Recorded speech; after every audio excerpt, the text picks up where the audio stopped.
Hi students, and welcome to today's live IELTS class. My name is Adrian, and I'm streaming to you from beautiful Victoria here, the capital city of the province of British Columbia, western side of Canada, or the west coast, if you will. Welcome, Angel. Hi, Kyber. Hi, Ramneek. Welcome, Simran. Nice to see many students in the class. Welcome to our moderator, Carolina. Good to have you in here.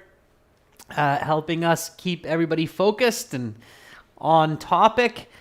All right, everyone. In this class, we are looking at IELTS Speaking Part 3. We're going to build up some good flow and go for that Band 9. So flow and go Band 9. This material is presented to you by aehelp.com for academic IELTS success. Visit us there for the general IELTS. Check us out at gieltshelp.com. That's generalieltshelp.com. On both of those websites, we have lots and lots of materials to help you improve your language, vocabulary, grammar, as well as your communication. While we wait for some of your peers, the websites look like this. This is aehelp.com with the blue background. You can click this big red button to join our premium package. It's a one-time payment for lifetime access, and it doesn't cost very much, so it's a great investment of your money. And we are an official British Council IELTS Test Registration Center and certified agents, so you are in very good hands with us. For general IELTS, same idea, green background. Click that big red button to join the premium package there. Arda, that sounds great, yeah. Make sure to follow either the 30 or the 60-day study plan that's included in your package when you purchase it. Okay, everybody, if you have any questions, send me an email to adrian@aehelp.com and I will get back to you in due time. Thank you, Ois, for the belated birthday. I appreciate that. That's very kind of you. Been getting these birthday wishes all week, and it's really making my week very, very sunny and happy. All right. So we have the Speaking Part 3 class right now, and then tomorrow, Monday, Tuesday, we have a little bit of a break. And I'm back on the 21st with another week of lessons. This schedule will be on our YouTube community board, as well as in our on our Instagram, so you can check it out there. Make sure that you're keeping up. All right, let's get into speaking now. Today is Speaking Part 3. However, Speaking Part 3 relies on Speaking Part 2. So we did Speaking Part 2, the cue card, yesterday, and I know many of you were in that class, and the topic was talk about a tool that you use to fix something that's broken.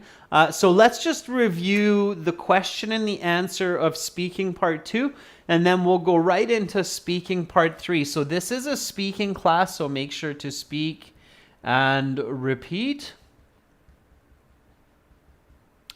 That's very, very important. All right. So yesterday's cue card went like this. Talk about a tool you use to fix something broken. What is this tool? How do you use it? What did you repair with it? How does this tool and the item you fixed help you? You will have 1 to 2 minutes to talk about this topic. You will have 1 minute to prepare what you are going to say. And then we talked about Superglue, and Superglue was a really good answer. A couple of you came up with that. And here was our answer. This is speaking, everyone, so make sure to speak and repeat. So copy what I say here. Okay, get focused, everyone. All right, here we go. So a really useful tool that I have to fix broken items around the home is a tube of Uhu all-purpose superglue. To be more specific, this is a small yellow tube of very strong adhesive, about 3 centimeters in length, containing about 3 milliliters of glue. It has a long needle nose for precision application and a screw-on cap to keep it from drying out. Superglue is used to stick broken pieces back together or potentially to build a bigger structure from smaller pieces when doing arts and crafts. I can buy Superglue from many different retailers such as hardware stores, gas stations, stationery stores, and supermarkets. I think it is readily available because it is so useful and people often require it to fix broken items. It usually sells for about $1.50 a tube. The recommended way to use Superglue is to wear gloves for protection, squeeze a small amount of transparent fluid or gel onto the side of the broken surface. It can be wood, glass, even metal. And then hold the two pieces firmly together for about 30 seconds until the glue sets. Of course, avoid getting it on hands or in the eyes or mouth. Most recently, Superglue came in really handy to fix my broken sunglasses. I had accidentally sat on my sunglasses while getting into my car and broke the frame. Fortunately, I was able to fix it quickly with Superglue, and then I could use them to keep the sun and UV rays out of my eyes, and I drove safely and in comfort. Having this Superglue saved me about $100, not having to replace my sunnies, and of course, time as well, not having to go to the store. Okay, Adrian, your time is up. I will stop you there. And now I will ask you some questions related to your response and related to the topic of part 2. Let's begin part 3. Okay, so let's think about some follow-up questions. So the IELTS examiner will be thinking about 1 or 2 questions to ask in relation to your response. What do you think might be some questions that the examiner can ask you if you gave the examiner this response? Vyom Patel, hand gestures, body language, keeping an open body language or frame is very important for fluency and emphasis. So yes, you're right. Using body language is a good idea in the IELTS exam, using your hands to communicate. UV, anything that is used to fix or repair items could be considered a tool. A tool is any item that's used to develop, to fix, to repair, to build, certainly, okay? Okay, Arta says a question would be, would you recommend using this Superglue to friends? Okay, sure. Arta, that's good. Yeah, very possible. Could be a good question. So, question 1 might be something like, would you recommend this kind of Superglue to use for friends? Sure. Could be a question. Jasper, you're very kind. You're making me blush. All right. Naomi is asking, can I use some formal expressions while speaking, like miss or mister? You can, but it's not necessary, okay? You're on level with the examiner. Okay, Kyber, very good. So Kyber says, what would you do if Superglue were not available? What other tool could you use? Okay, very good. So I like that question, Kyber. Very good. So what would you do if Superglue were unavailable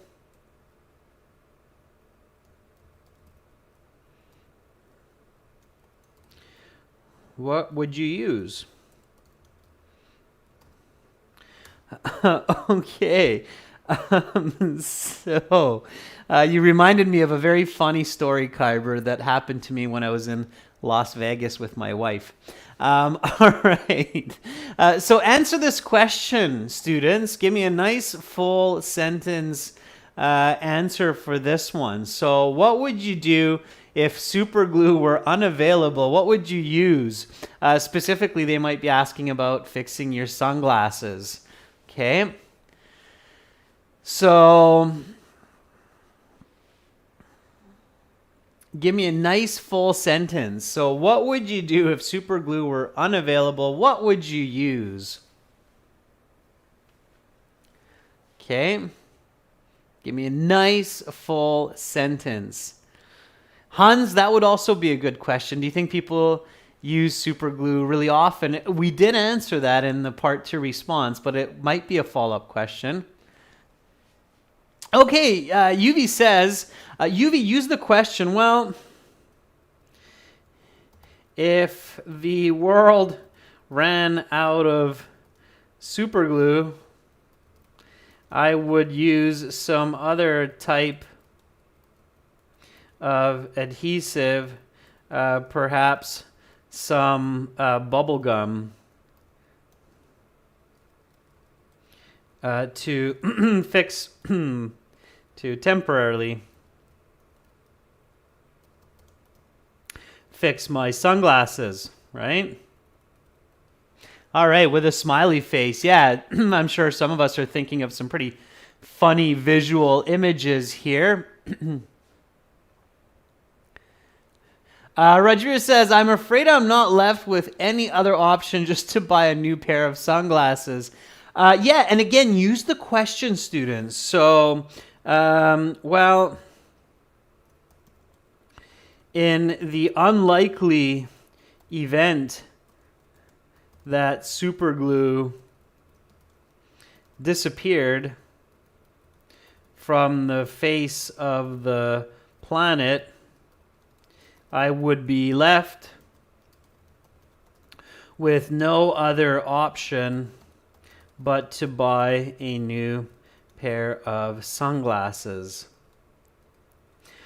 All right, dire times, difficult situations, no Superglue. Okay, so yeah, always use the question in your answer. Or you could just do what I did in Las Vegas. Las Vegas is very, very sunny, and I broke my sunglasses on the first day that I got there with my wife on a vacation a few years ago. And I did not have Superglue, but I had a Band-Aid. and I used the Band-Aid to fix the bridge, the center part. It's called the bridge of the sunglasses. And it certainly looked quite funny wearing the sunglasses that way. But hey, I was already married, so I wasn't too embarrassed.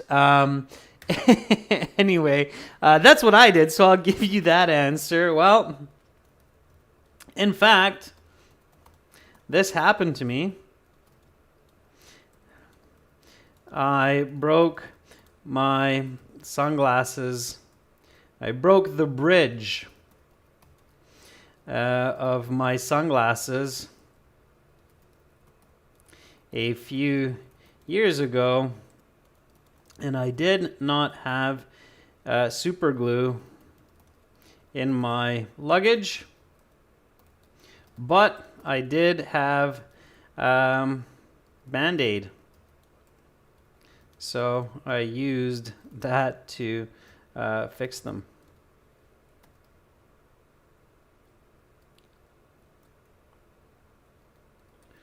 All right.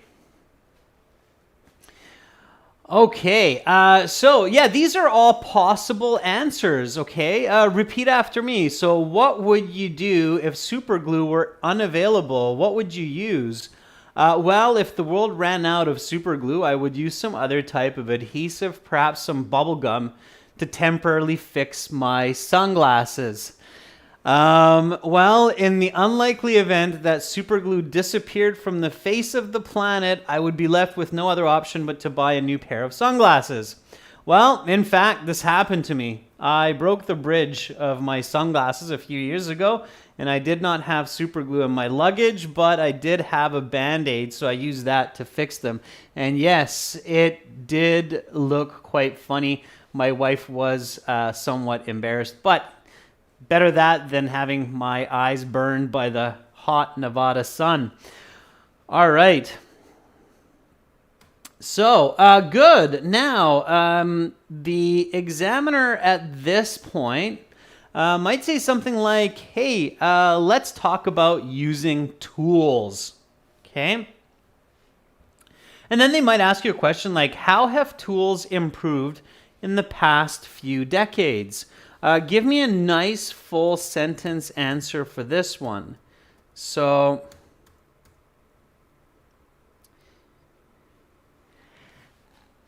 how have tools improved in the past few decades?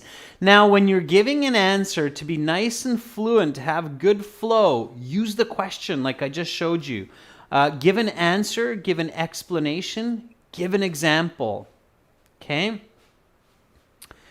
Indeed, Pavan, we don't just say tricky person, we say a resourceful person. So a person who finds solutions to problems is often referred to as a resourceful person. Okay, so keep that in mind. Okay. A person who is solution oriented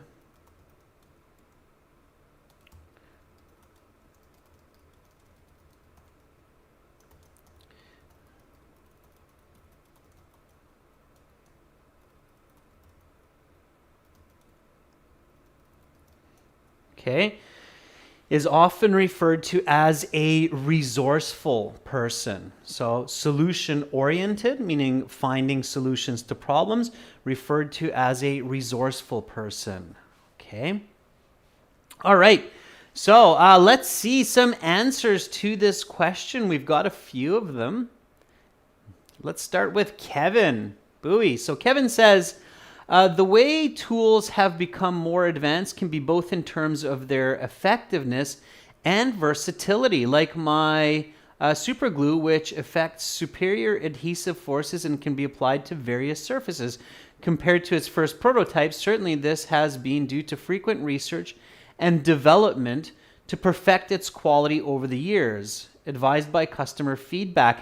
Beautiful answer, Kevin. I agree with you, and I do agree that Superglue has become much better over the years. I remember when I was a kid, there were still some problems with Superglue for sure. The adhesion was temporary. It didn't work so well on every kind of surface. It was more messy. It dried out easier. The packaging wasn't as good. And these days, certainly it has become much, much better. So I think that's very perceptive of you. It's a very good answer and good connection to the part 2 response. Brilliant. Thumbs up. Kevin, well done.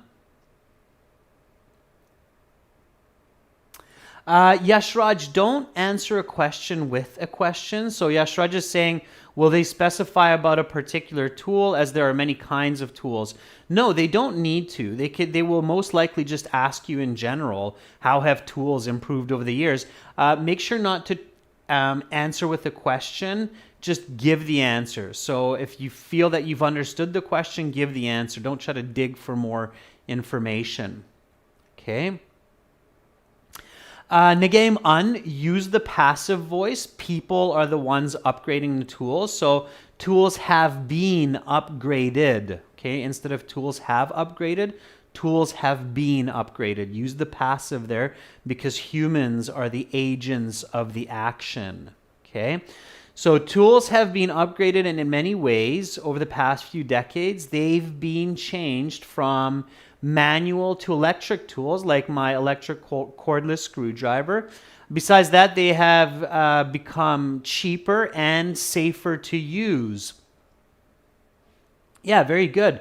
And so you have some good ideas. Just use the passive voice in that case. All right, good.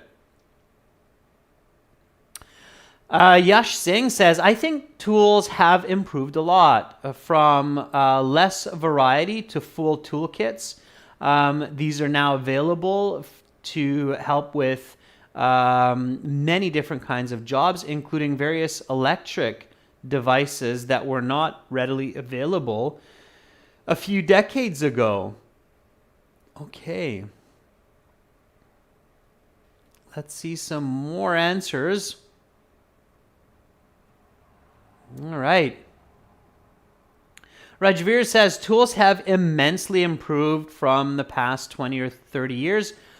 These days, the majority of tools have been operated automatically using electricity rather than using human force, thereby saving blood, sweat, and tears. That's an expression that you could use there, Rajveer. Saving blood, sweat, and tears, especially in this context, because using tools, we often do give blood, sweat, and tears, right? We hit ourselves with the hammer, we get a bleeding thumb, and we're sweating because we're working so hard. So blood, sweat, and tears. It's an expression meaning to save effort, okay? So yeah, I'll use some of this feedback that I'm giving you, and I'll give you an answer myself. So how have tools improved in the past few decades? Well, over the last 20 or 30 years, tools have really become much more advanced, both in their precision and versatility. Okay, precision here means accuracy, and versatility means in the way that we can use them. Okay, so as I had said, with the advancement of powerful adhesives that have needle nose application for detailed work, people can now avoid using needle and thread or other tools, thus saving blood,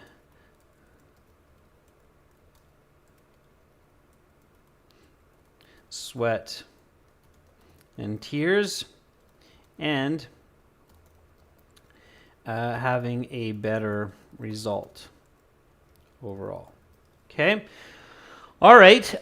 So here I'm really pushing to combine some of the feedback that I'm giving you just so I can show you that go and flow of Band 9 that I'm talking about. So how have tools improved in the past few decades? Well, over the last 20 or 30 years, tools have really become much more advanced, both in their precision and versatility.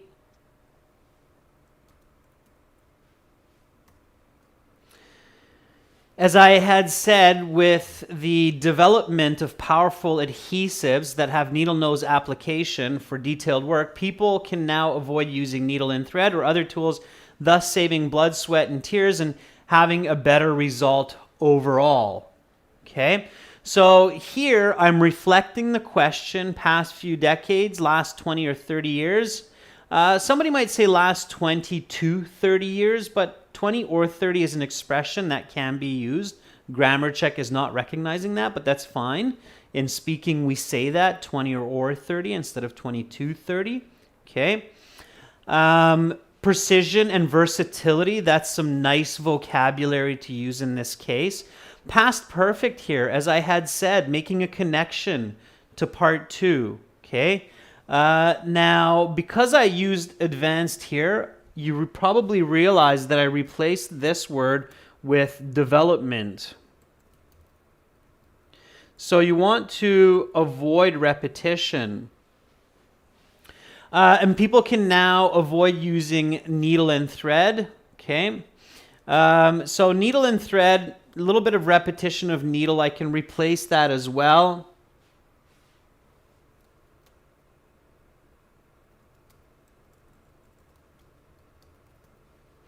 Pointed nose application.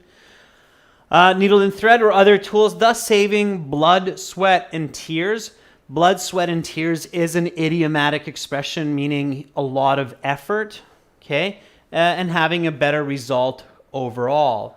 Okay, so that would be one example of a high band response that's natural and incorporates a lot of key elements that the examiners are looking for: natural language, complex language, coherent language, grammatical range accuracy, and of course, practicing the pronunciation is up to you.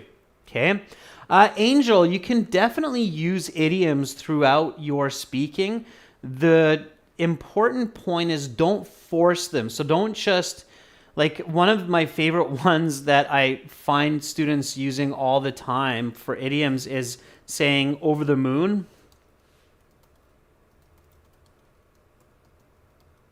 This is way overused.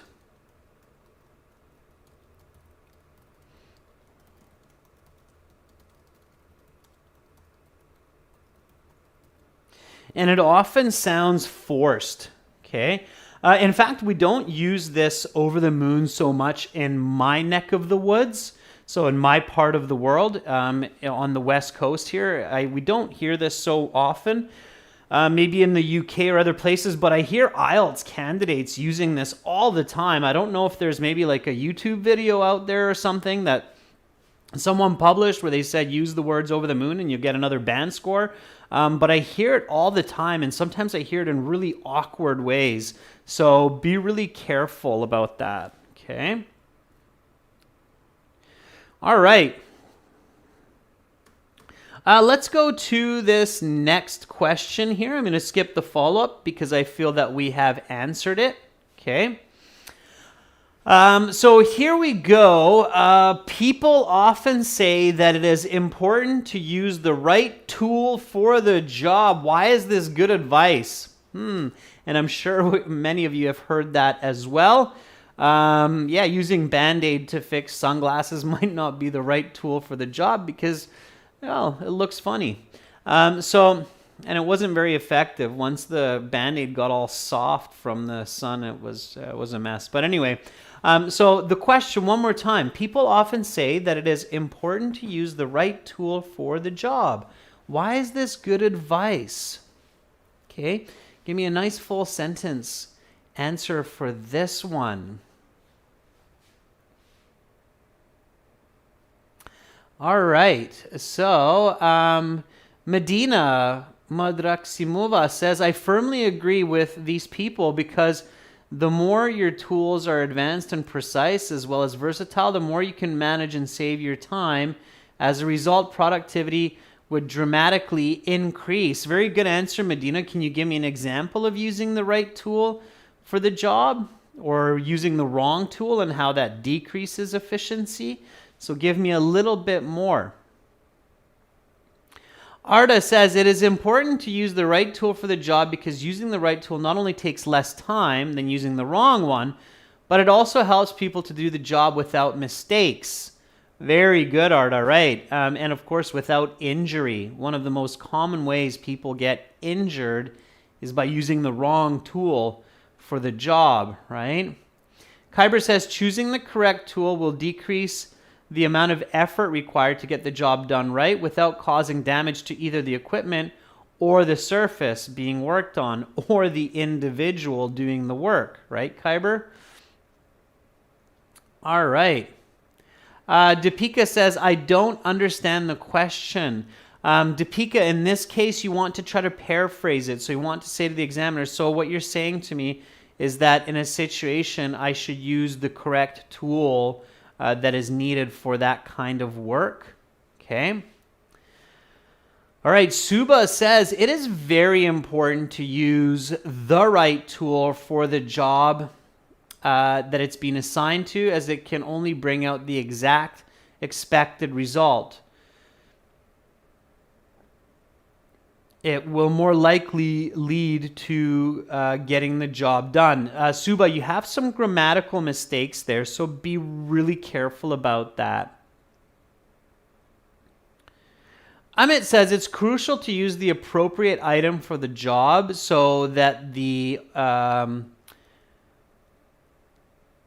so that the tool maintains its original shape, and also it can reduce the cost of the work. Yeah, okay. Good. So some good answers there. Yeah, and some paraphrasing will always help. So it is definitely wise to use the right equipment for any specific task, as this will not only ensure a better end result, but it will also minimize the chance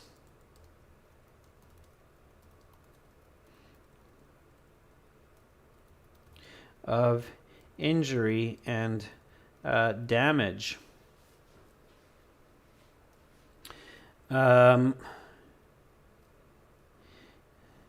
Although the Band-Aid I used to fix my sunglasses worked temporarily, it did look horrible, and my wife was slightly embarrassed.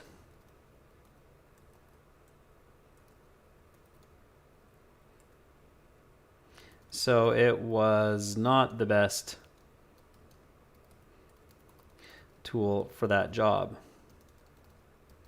Okay, answer, explain, example, and reflect and connect. Cohesion, coherence, just like in your writing, in your speaking, is exceptionally important. So you want to make those connections as much as possible.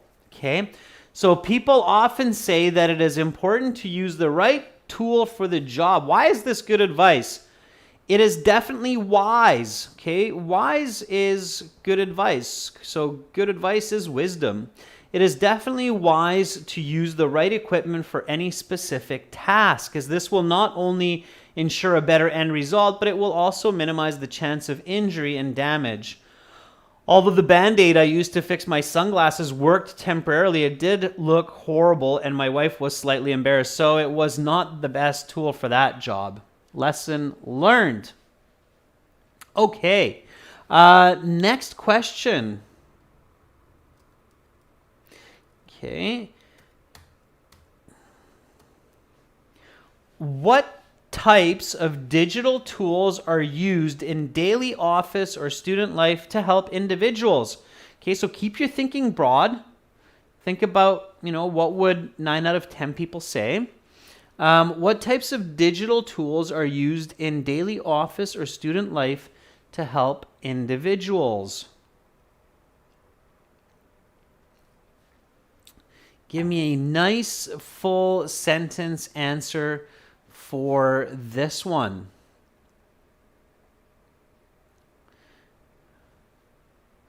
Okay, Tao, for the previous one, it's a good answer. Chai Coulette says calculator. All right, Chai Coulette, you have to put that into a full sentence. It's a good first idea. Calculator is one tool. Here, pay attention, it's plural, tools, right? So you need to mention at least 2, hopefully minimum 3. Nagayman says, students and people doing collared jobs have taken advantage of smart gadgets like smartphones and laptops. These items do wonders for them as information becomes more availability, hence increasing productivity.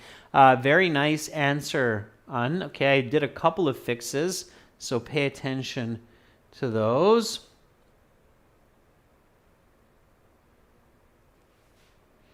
All right. Oa says, the electronic tools which have changed our activities and they save our time and energy, such as digital drill, which has multiple uses, and electronic watch, which students use for math operations. It's a bit unclear, Oa, so I'm not sure where the digital drill is coming into office and student life. An electronic watch, maybe a laptop would be a bit clearer, a bit more coherent. Ramnik says there are many devices which office goers and students use in their daily life. Laptops and mobile phones are the most significant ones. They use them to attend calls, complete projects, and write emails. Okay. Potato, good. Specifically a printer machine in this modern generation in order to print individual document or office documents is convenient. Yeah, I was wondering when somebody would come up with the printer, right? So computer is good, mobile phone is good, but let's not forget about some of the other office equipment that is out there that people use to communicate, just a simple telephone, right? And of course, printing documents, so the printer as well.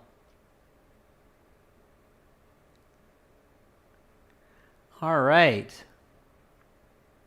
Natrichlorua San says students usually find convenience in using such digital tools like calculators to solve math problems, and laptops or smartphones, which are portable and used for PowerPoint presentations as well as research. Very good. Hans says there are a great number of digital tools used to help individuals.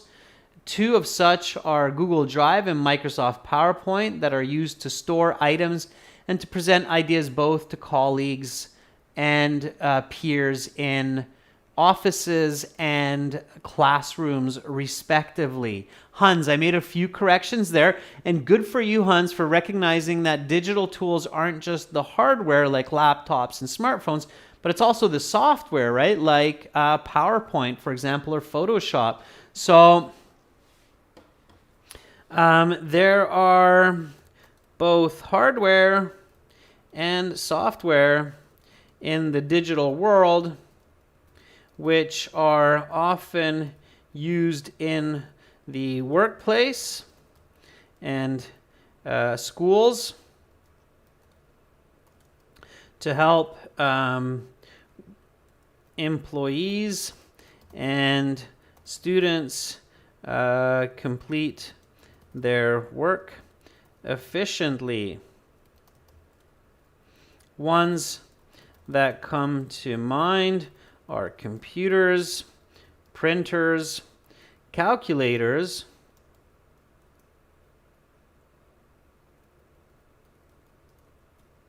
as well as applications like PowerPoint for presentations and Google for doing research.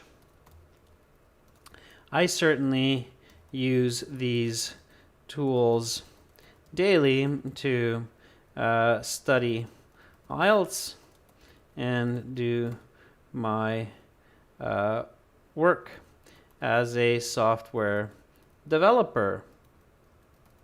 Okay. All right. So here we go. What types of digital tools are used in daily office or student life to help individuals? Repeat after me. There are both hardware and software in the digital world, which are often used in the workplace and schools to help employees and students complete their work efficiently. Ones that come to mind are computers, printers, calculators, as well as applications like PowerPoint for presentations and Google for doing research. I certainly use these tools daily to study IELTS and do my work as a software developer. Obviously, I'm not a software developer, but I just came up with that. So, and if you do not give such examples, they might ask you to give more details and examples, but if you've included that, then they will go on to the next question. And if you're doing a great job in part 3, they might introduce another related category. Like they'll say something like, let's talk about repairs, because part 2 is talking about a tool that you use to fix something. So we talked about tools. Now we talk about fixing or repairing. Let's talk about repairs. Some people prefer to repair broken machinery on their own. Others like to hire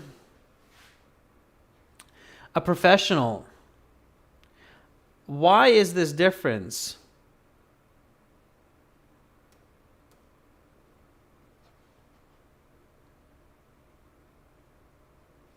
Okay. So not hire as in a higher place, but hire, like give them a job. So some people prefer to repair broken machinery on their own. Others like to hire a professional. Why is there this difference? Okay, so getting into some more detailed questions, checking your comprehension of English, spoken English, and your ability to produce good answers. So give me a nice full sentence answer for this one. Okay. Jazz says this is simply because the people who fix broken stuff on their own want to be frugal, as were those who hire a professional, neither have experience nor want to put the money aside. Okay, Jazz, good. Jazz, you don't have to explain the words that you use. The examiner will understand them. So if you use the word frugal, frugal is a person who wants to save their money. You don't have to say frugal so that they save some dollars. It's self-explanatory, okay? So just use the word frugal. Also, it's a good idea to avoid the word stuff. So people who fix broken items or broken objects, okay? Stuff is very colloquial, so avoid that. It's a nice use of the word frugal, by the way. Good vocabulary, Jazz. I'll give that to students. So frugal. It's to be frugal. To behave in such a way as to save money. Okay? So, for instance, he always makes his lunch at home because he is frugal. He does not want to spend money in restaurants. Okay? So he always makes his lunch at home because he wants to be frugal. He does not want to spend money in restaurants. Okay? So that's to be frugal. Okay. Let's see some other answers. Gurswak says, well, it depends on the person's interest. Some people have the ability to repair their broken items. However, some individuals don't have knowledge, so they rely on a professional. Okay, Gurswak, it's a good start. Hun says, repairing things by hiring a professional can have better results than repairing them at home. Another way around this, it is affordable to fix items by yourself, and this also gives experience for the future. Okay. UV says, repairing things requires finesse, which can only be achieved by someone who has been doing it for a long time. Repairing complex machinery can require specific tools, and doing it at home can lead to failure. Okay, UV, I made some corrections there to express your ideas a little bit clearer. Be careful with that. Thao Nguyen says, some people would choose to fix broken machinery by themselves because it's much more affordable and also helps them gain more experience than hiring someone to fix these appliances. Okay. Okay, so obviously to save money is one reason for it, right? Mei Lee says, well, some people like to have advice and assistance from an expert in fixing items, especially when these items are precious, while others like to be a jack of all trade and give it a try. Yeah, good use of jack of all trade there, Mei Lee. So jack of all trade is someone who has a little knowledge of many different kinds of situations fixing it. We call that a jack of all trades. So very good. Jack of all trades. Good use of that. Okay. All right. So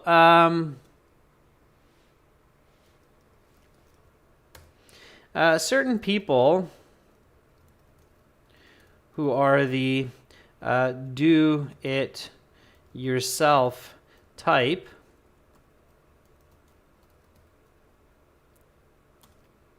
prefer to fix broken gadgets by themselves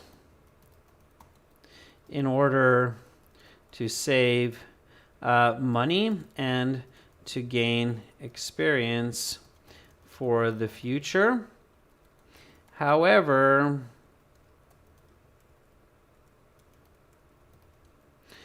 some people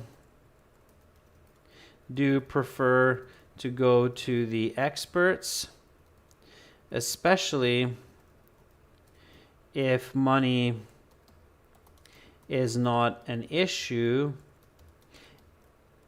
and or the object is difficult to repair by just watching some YouTube videos.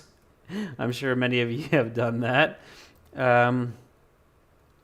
For instance, this was the case when I needed to fix my laptop. It was simply unrealistic to do it myself. Okay? Yeah, sometimes we watch those YouTube videos and then we're like, hey, I can do that. And I know I've had a couple of situations where I watched the YouTube video and I was like, okay, I'm just going to call an expert before I blow myself up. So, yeah, they make it look easy. Careful about that. Sometimes you type in how to fix something on YouTube and you're like, oh, that kind of looks easy. And then you start doing it and you're like, this was a bad idea. Okay, so here we go. Some people prefer to repair broken machinery on their own. Others like to hire a professional. Why is this difference? Well, certain people who are the do-it-yourself type prefer to fix broken gadgets by themselves in order to save money and to gain experience for the future. However, some people do prefer to go to the experts, especially if money is not an issue and or the object is difficult to repair by just watching some YouTube videos. For instance, this was the case when I needed to fix my laptop. It was simply unrealistic to do it myself. Okay. All right, students, so that's band 9 flow and go for the band, for that high band, for band 8, band 9. Here we have a few more questions. You can try these questions on your own. You can practice these on our websites through the Student Partner Speaking. Again, we have these amazing websites for you to help you pass your IELTS exam. There's lots of videos in HD with no ads. There's an original practice exams, an interactive course with a lot of great concepts taken from educational psychology. All you have to do is click that big red button to join the premium package on our website. This is for general. It's gieltshelp.com. And this one here at aehelp.com is for academics. So click that big red button. It's a one-time payment for lifetime access, and it really doesn't cost much, so well worth it. Thank you so much for your participation, everyone. Eugen, thank you for those fun emojis, putting a smile on my face at the end of the week here. Kyber, I'm glad you found the class useful. That's great. Keep practicing, everyone. So practice makes perfect. And improving your communication is always a good idea, not just for IELTS, but for general life skills. Have a great rest of your weekend, everyone. Stay healthy, stay strong, stay optimistic. You're all beautiful people, and you should always remember that, okay? Never let anybody get you down or tell you otherwise. I'm Adrian. I'm signing out from Victoria, British Columbia, Canada. Bye for now, everyone. See you on Wednesday.